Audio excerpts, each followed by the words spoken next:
Shabbat Tov, everyone. Welcome to Tillis Tell Stories for Saturday night. The title of this week's video is Welcoming Angels. I excerpted and modified it from an emailing of Jim, Here's My Story, as part of their extraordinary My Encounter with the Rebbe project, documenting the life of the Lubavitcher Rebbe by interviewing people who knew him in many different decades.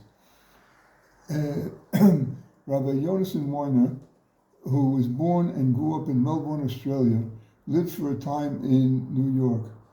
Now means from 2014 when he was interviewed, and now he lives and teaches in Jerusalem at Yeshiva Or Sameach, where he is in charge of the rabbinic ordination program. This is his first-person story. In the 1960s, my father was a Fulbright scholar to do cancer research at Columbia University in New York. So we packed up and temporarily moved to Flushing, New York, where my father's sister lived. While we were in New York, my father decided to visit the Lubavitcher Rebbe, and he took me and my mother along. Our appointment was for the 24th of July, 1962, and at 10 p.m. My father, being an extremely punctual person, had us arrive 45 minutes earlier. We had a long wait because the mayor of Jerusalem, Mordechai Ish Shalom, preempted us, and after him came the Israeli Minister of Religion, Rabbi Joseph Berg. We finally went in at 1 a.m. I remember the Rebbe's office like it was yesterday.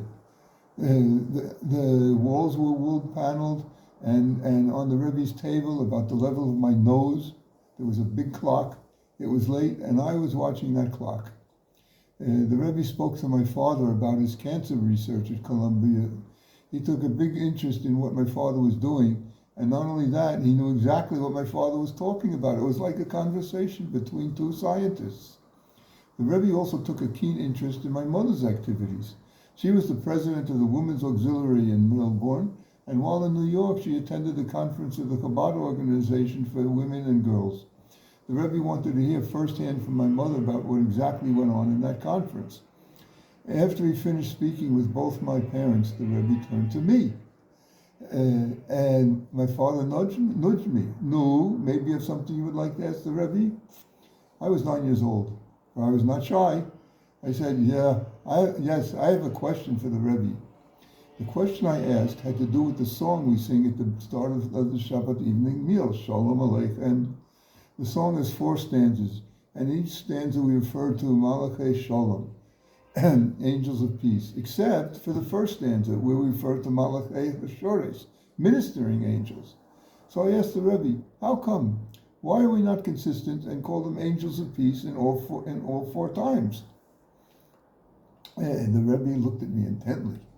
And I must say that by this time the Rebbe went up the whole night, seeing many people, some of them very important people, but when he spoke to me, I felt like I was the only person who existed in the world, and that he had all the time in the world for me, as if nothing and nobody else mattered. And the Rebbe asked, if you notice, the first 2 stanzas seem to be redundant. The first one says, peace unto you, ministering angels, and the second one says, may your coming be in peace, angels of peace. Shalom Alechem, Malachei Hashores, and Bochum Shalom, Malachei Shalom. It seems that both are greetings of welcome. So why do we need to welcome them twice? Another good question. And the answer is the same for both.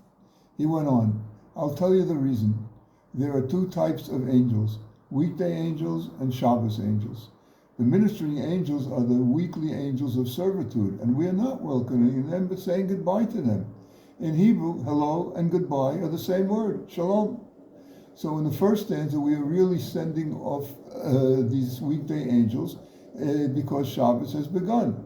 After that, we are greeting the Shabbos angels, the angels of peace. But none of this is redundant or superfluous. With that, the Rebbe smiled at me and asked, do you understand? I nodded.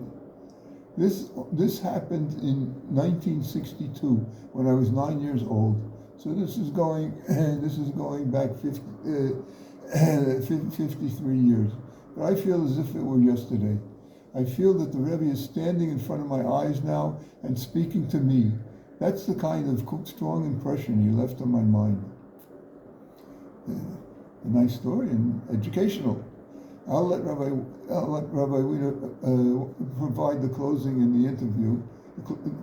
I'll let Rabbi Wiener provide the closing. In the interview, before telling the story, he remarked, "I would like to express my gratitude for this opportunity to share this story.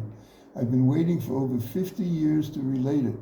So this goes to show that people should never give up hope, whatever they might be waiting for."